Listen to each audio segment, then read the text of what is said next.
teman-teman, di sini kami akan menjelaskan topografi ayam betina. Saya Paulus November Pardede, NIM 19030668. Di sebelah kanan saya.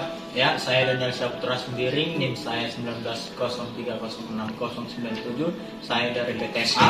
Dan di sebelah kiri saya Ari Untuk Terson, NIM 19030680. Baiklah, saya akan menjelaskan di bagian traktus digestivus. Yang pertama itu cavumoris, yaitu rongga mulut. Cavumoris ini tempat masuknya makanan. Dan yang selanjutnya itu esophagus. Ini tempat jalur masuknya makanan dari rongga mulut crop. Dan crop ini tempat penyimpanan sementara makanan. Terdapat organ tambahan yaitu hepar memiliki fungsi sebagai penawar racun dalam tubuh. Di balik hepar ini terdapat vesika vilea, yaitu kelenjar empedu. Ini kelenjar empedu.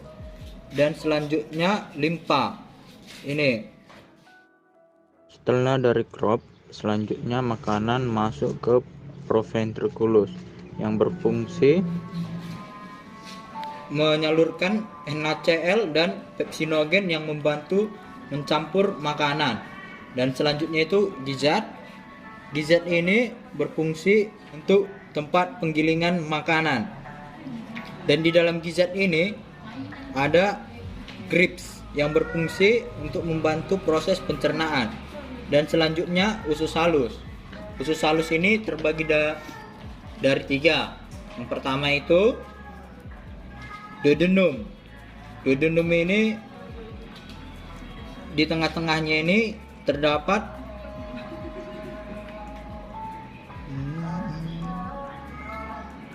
pankreas yang menghasilkan enzim pencernaan. Dan usus halus ini memiliki fungsi untuk pemecahan nutrien secara sistematis dan penyerapan nutrien. Dan selanjutnya itu jejunum atau usus kosong. Ini dia jejunum, kan? Nah, dan selanjutnya itu usus buntu, di mana usus buntu ini berfungsi untuk mencerna serat kasar yang tinggi dari pakan yang dibantu oleh mikroba. Dan selanjutnya itu intestinum crassum atau usus besar, dari sini sampai sini. Usus besar ini berfungsi untuk meresap air dan menyimbangkan air dalam tubuh. Yang selanjutnya itu kloaka. Kloaka ini memiliki 3 fungsi, yaitu sebagai tempat pengeluarannya urin, dan kloaka ini juga berfungsi sebagai tempat reproduksi dan keluarnya feses.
akan menjelaskan traktus urogenital.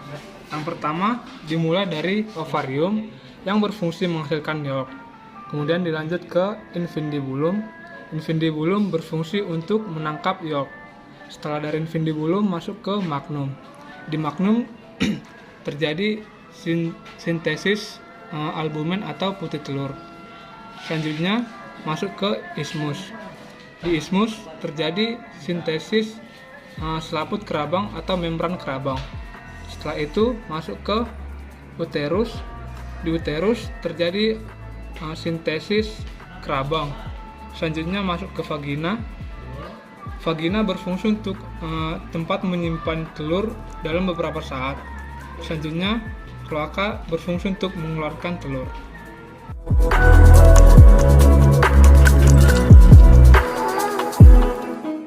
Di sini saya akan menjelaskan sistem respiratoria pada ayam kampung betina.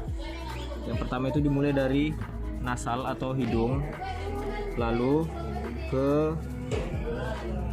trakea, lalu dia ke laring.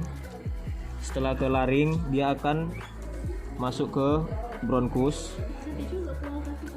Nah, setelah dari bronkus dia akan masuk ke bronchiolus, cabang dari bronkus. Lalu dia akan masuk ke pulmo atau paru-paru. Nah, di dalam pulmo ini nanti akan terdapat alveolus, seperti gelembung-gelembung. Nah, setelah di alveolus ini akan terjadi pertukaran antara oksigen dan karbon dioksida.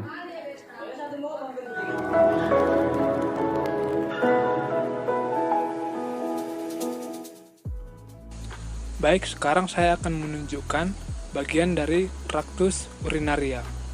Terdapat sepasang ren atau ginjal, yaitu sinister dan dexter. Kemudian berlanjut ke ureter, yang selanjutnya bermuara ke vesika urinaria.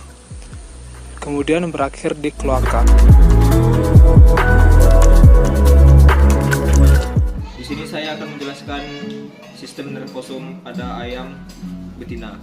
Yang pertama itu ada cerebrum, ada cerebellum, ada medulla oblongata, dan medulla spinalis.